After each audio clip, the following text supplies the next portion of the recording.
வணக்கம், நான் உங்க டாக்டர் ஆஷா லிவன் பேசுறேன். இன்ஃபர்டிலிட்டி, குழந்தை இல்லாத ட்ரீட்மெண்ட்ல ஆண்களுக்கு நான் பாக்குற நிறைய பிரச்சனைகள். ஆனா நான் அது வீடியோல பதிவு பண்ணாதனால இங்க வந்து கேட்கும் போது எல்லாருமே அது ரொம்ப அது ஏன் நான் சொல்லல, அதை பத்தி விழிப்புணர்வு ஏன் ஏற்படுத்துற மாதிரி கேள்வி இருக்கு.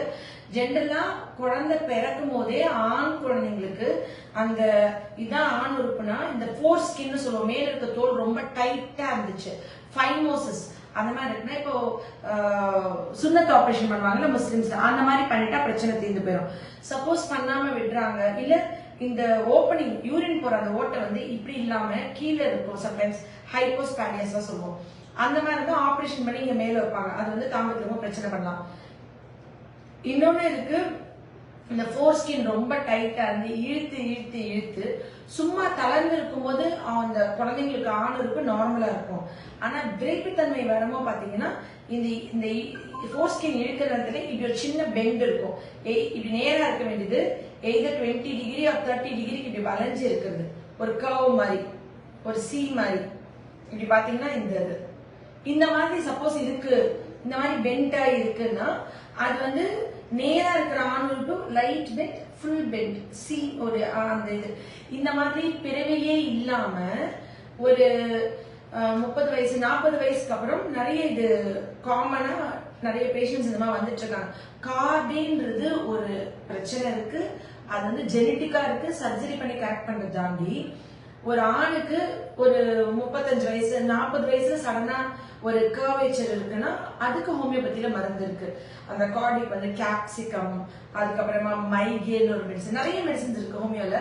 ஆனா அதுக்கு நீங்க ஒரு குவாலிஃபைடு ஹோமியோபதி டாக்டர் கிட்ட பார்த்து மருந்து சாப்பிட்டு அந்த உறுப்பு வந்து நீங்க ஸ்ட்ரெயிட் பண்ணலாம். ரொம்ப ஆரம்பத்திலே பார்க்காம மைல்டு 20 டிகிரி இருந்து ஒரு 20 to 30 டிகிரி இருந்து 30 டிகிரிக்கு கூட ஆகிற வரைக்கும் விட்டுட்டு அதுக்கப்புறம் தான் டாக்டரை பாக்குறீங்கன்னா அது கொஞ்சம் ஸ்லோவாகும். இந்த கார்டின்ற ஒரு கண்டிஷன் இருக்கிறதே, இப்ப இன்னைக்கு என் கிளினிக் ஒரு பேஷண்ட் வந்தாங்கன்னா கார்டினா இருந்துச்சு, ஆனா பார்த்தா அவருக்கு அது இல்லை, ஜஸ்ட் அவர் ஃபோர் ஸ்கின் வந்து ரொம்ப டைட்டா இருக்கு, இங்க இங்க வளையாம, அதாவது ஆண் உறுப்போட 2ஆம் பாகத்துக்கு யூரின் போறதுக்கு அந்த நுனி அந்த பகுதி வளையாம இங்க இருந்து லைட்டா பெண்ட், இங்க இருந்து லைட்டா ஒரு பெண்டா இருக்கு அவங்களுக்கு. இப்படி எலெக்ஷன் விரைப்புத்தன்மை வரும்போது இப்படி இருக்க வேண்டிய விரைப்புத்தன்மை இப்படி இருக்கு.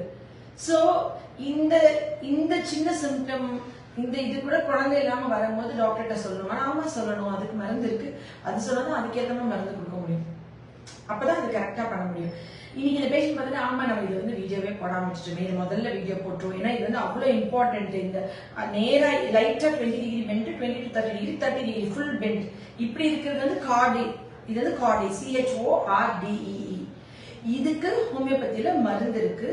இது வந்து அவங்களோட அந்த ஃபோர் ஸ்கின் வந்து டைட்டா இருக்கிறதுனால அந்த சுன்னத் ஆபரேஷன் பண்ணாம விடுறதுனால அது இழுத்து இழுத்து இழுத்து இப்படி பெண்ட் ஆகலாம். இந்த மாதிரி தான் நான் நிறைய பேஷண்ட்ஸ் பாக்குறேன். பட் ஜெனட்டிக்கா பிறவிலே இருக்கவங்களுக்கு பிறந்ததுல இருக்கும். ஆனா இந்த ஃபோர் ஸ்கின் சர்ஜரி பண்ணாமே வச்சுட்டே இருக்கவங்களுக்கு ஒரு ஏஜ்க்கு அப்புறம் அந்த விரைப்புத்தன்மை வரும்போது ரொம்ப டைட்டா இருக்கும், பெயின், அது இழுத்து இழுத்து பெயின், அது அப்படியே கொஞ்சம் கொஞ்சமா வளைஞ்சுக்கும். இப்போ கூணு போட்டு போட்டு உட்காந்துட்டே இருக்கேன், உட்காந்து முதுகு பெண்டா இருக்குல்ல, கூணாயிருதுல, அப்போ நம்ம இந்த தோள்பட்டை வந்துட்டு கூச்சமாயிட்டு பெண்கள் வந்துட்டு ஒரு 8 வயசு 10 வயசுல செக் பண்ணி ப்ராப்பரா ஷிமிஸ் போடணும், 10 வயசு 12 வயசுல பிரேசியர் போடணும். ஆனா பொம்பளை பிள்ளைகளுக்கு அப்பா அம்மா வாங்கி தராம விட்டாங்கன்னா அந்த பொம்பளை பிள்ளைகளுக்கு ஒரு கான்பிடென்டா இருக்காது, நடக்கும் போது குதிக்கும் போதுலாம் உடனே கொஞ்சம் கூணிக்குவாங்க. அப்படி இப்படி பண்ணி பண்ணி இந்த கூண் தோள்பட்டையோடய இருப்பாங்க அந்த பிள்ளைகள். அதை அம்மாவும் கரெக்டே பண்ண மாட்டாங்க. நிமிர்ந்து உட்காரு அப்படின்னு சொல்லணும்னா எனக்கு இங்க சேஃப்டியா நான் ஃபீல் பண்ணணும் இல்லையா, டைட்டான கரெக்டான பிரேசியர்ஸ் போடணும், அப்ப நான் கான்பிடென்டா நிமிர்ந்து உட்காரு. இதே மாதிரிதான் அந்த ஷேப் எப்படி மாறுதோ அது வந்து சாஃப்ட் டிஷ்யூ தான், எப்படி சொல்றது, ஒரு எலும்பு இல்லாத ஒரு பகுதி தான், ஆனா அது கூட வளையணும் எரெக்ஷன் ஆகும்போது. இந்த மாதிரி இல்லாம பெண்களுக்கு வந்துட்டு தாய்ப்பால் கொடுத்த அப்புறம் மார்பகம் தளர்ந்து போயிருதுல, ப்ராப்பரா எக்ஸசைஸ் பண்ணி ப்ராப்பரா பிரேசியர் போட்டு ப்ராப்பரா அந்த ஜென்ல இந்த எக்ஸசைஸ் சொல்லுவாங்க, அதெல்லாம் பண்ண மாட்டாங்க, தெரியாது இதெல்லாம் பண்ணணும்னே. அந்த தாய்ப்பால் கொடுக்கும் போது ரொம்ப டைட்டான பிரேசியர் போடாம, ஆக்சுவலி ரத்த ஓட்டம் நல்லா இருக்குன்னு கொஞ்சம் லூசா போடுச்சு, நிறைய பேர் போடாமே விட்டுருவாங்க, ப்ராப்பரா மசாஜ் பண்ணிக்க மாட்டாங்க, ப்ராப்பரா எக்ஸசைஸ் பண்ண. இந்த எக்ஸசைஸ் ரொம்ப முக்கியம். அதே மாதிரி மார்பகத்துக்கு எப்படியோ அதே மாதிரி ஆண்களுக்கு அவங்க ஆண் உறுப்பையும் அவங்க ஒழுங்கா கேர் பண்ணணும். இது ரொம்ப முக்கியம். இதை பத்தி அந்த சுண்ணத் ஆபரேஷன் பண்ணாலே பாதி தவிர்த்துடலாம், பாதி பிரச்சனையை அவங்க வந்து அவாய்ட் பண்ணிடலாம். நிறைய பேர் சுண்ணத் ஆபரேஷன் பண்ணாம விட்டுட்டாங்கன்னா பின்னால இந்த பிரச்சனை வரும். சரி, ஏதோ ஒரு காரணத்தினால பிறந்ததுல இருந்து இல்ல, பிறந்ததுல இருந்து இருந்தா சர்ஜிக்கல் கரெக்ஷன் தான். மெடிசன் கொடுத்து ட்ரை பண்ணதுக்கு யாரும் என்கிட்ட பிறந்ததுல இருந்து கொண்டு வரல. நான் வந்து இந்த எக்ஸ்பீரியன்ஸ் தான் சொல்வேன். நான் என்ன பாக்குறேனோ அதுதான் நான் மருந்து கொடுப்பேன், அதுதான் கண்டுபிடிப்பேன். அந்த மாதிரி இப்ப இந்த கார்டி 100 பேஷண்ட் பார்த்தா அதுல 20% ஆஃப் பீப்பிள்ஸ், 80 பேர் சொல்றது, 20 பேர் வந்து மேம் எனக்கு வந்து அந்த டிப்ல வந்து பெண்டா இருக்கு, நல்லா பெண்ட். அப்பதான் எல்லாருக்கும் அந்த ஃபோர் ஸ்கின் டைட்டா இருக்கும். அது வந்து நிறைய ஷேர் பண்றதுக்கு யோசிச்சுட்டு இதுக்கெல்லாம் ஒரு மருந்து இருக்கா, இதெல்லாம் ஒரு பிரச்சனையா, இதெல்லாம் சரி பண்ண முடியுமான்னு தெரியாம சொல்லாம விட்டுறாங்க. ஒரு ஒரு அக்கா மாதிரி அம்மா மாதிரி நினைச்சு ஒய்ஃப் வந்து சொல்லலாம் டாக்டர் கிட்ட இல்லையா, ஆண்கள் சொல்லலாம், ஒரு மனைவி வந்து சொல்லலாம் இந்த மாதிரி இருக்கு அப்படின்ட்டு. மோஸ்ட்லி இந்த இது வந்து கரெக்ட் பண்ணிட்டா நம்ம கொஞ்சம் கான்பிடென்டா ஃபீல் பண்ணுவோம்ல, நம்ம கொஞ்சம் ஸ்ட்ரெஸ் ஆகாம.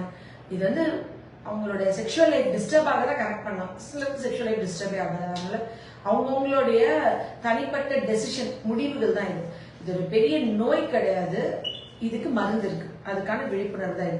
கண்டிப்பா செல்ஃப் மெடிகேட் பண்ணக்கூடாது. பக்கத்துல இருக்க குவாலிஃபைட் டாக்டர்கிட்ட போயிட்டு வாங்கி இந்த மருந்து சாப்பிடுங்க.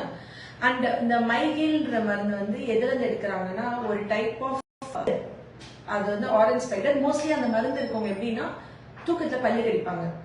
இந்த கேப்சிகம்ன்ற மருந்து வந்து எதுல இருந்து எடுக்கிறாங்கன்னா நம்ம மிளகால இருந்து எடுக்கிறாங்க. அந்த மிளகா வந்து எப்படின்னா மிளகா எப்படி இருக்கும், கொஞ்சம் லைட்டா டிப்ல பெண்டா இருக்கும்ல, காடிக்கு முக்கியமான மருந்து. நீங்க ஒரு மிளகாய் எடுங்க, பச்சை மிளகாய், எல்லாத்தோட டிப்பு லைட்டா பெண்டா இருக்கும். அந்த பெண்ட் அது வந்து நல்லா கேட்கும் அந்த காடிக்கு. ஆனா நீங்க கேப்சிகம் ஹோமியோபதி மெட்ரியா மெடிக்கா அப்படின்னு எடுத்து கூகுள்ல போரிக் அப்படின்ற புக் எடுத்து படிச்சீங்கன்னா கார்டி அப்படின்ற வார்த்தை அந்த புக்லயே இருக்கும், அதை எழுதியிருப்பாங்க. அதாவது ட்ரக் ப்ரூவிங் அப்பயே அதை கண்டுபிடிச்சிருக்காங்க.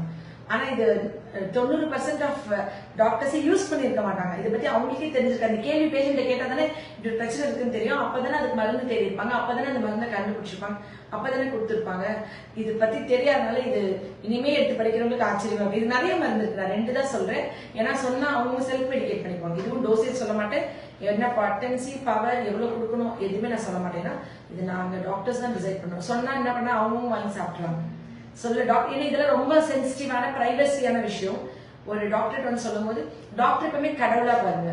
அது வந்து ஒரு காமமான பொருள், ஒரு அருவருப்பான விஷயம், தனித்துவம், அது வந்துட்டு ஒரு பிரைவேட் அப்படின்னு நினைக்காம டாக்டர் வந்து கடவுள். அவங்க கிட்ட போய் எனக்கு பசிக்கல, தூக்கம் வரலன்னு சொல்ற மாதிரி இதுவும் ஒரு சாதாரண விஷயம். இதுவும் ஒரு சதையை எலும்பு அழுகி போற உடம்பு தான். இது போய் ரொம்ப பெரிய டிராமா எல்லாம் பண்ணவும் தேவையில்லை. சனவே மேடம் எனக்கு இப்படி இருக்குன்னா மருந்து கொடுத்துருவாங்க, யாரும் முகம் சொல்லிக்க போறதுல, யாரும் அது பெரிய, உங்களுக்கு தான் அது காமன் பீப்புளுக்கு தான் அது பெரிய விஷயம். என்ன இப்பெல்லாம் பேசாப்லாம் டாக்டருக்கு வந்து எங்களுக்கு இதெல்லாம் மேம் மோஷன் வரலன்னே நாங்க மோஷன் எல்லாம் கற்பனை பண்ண மாட்டோம். ஐயோ அது போலையா, அது என்ன ஸ்மெல் இருக்கும், அது என்ன ஷேப்ல இருக்கும், என்ன அருவருப்பு, அதெல்லாம் எங்க வேலை கிடையாது. போலன்னா உங்களை போக வச்சு உங்களுடைய அப்நார்மல் இருந்து நார்மல் கொண்டு வந்து கொடுக்குற ஒரு அம்மா மாதிரி நாங்க, புரியுதுங்களா? அதனால அப்படி கம்ஃபர்டபுளா எங்களை பாருங்க. லவ் யூ ஆல், நன்றி.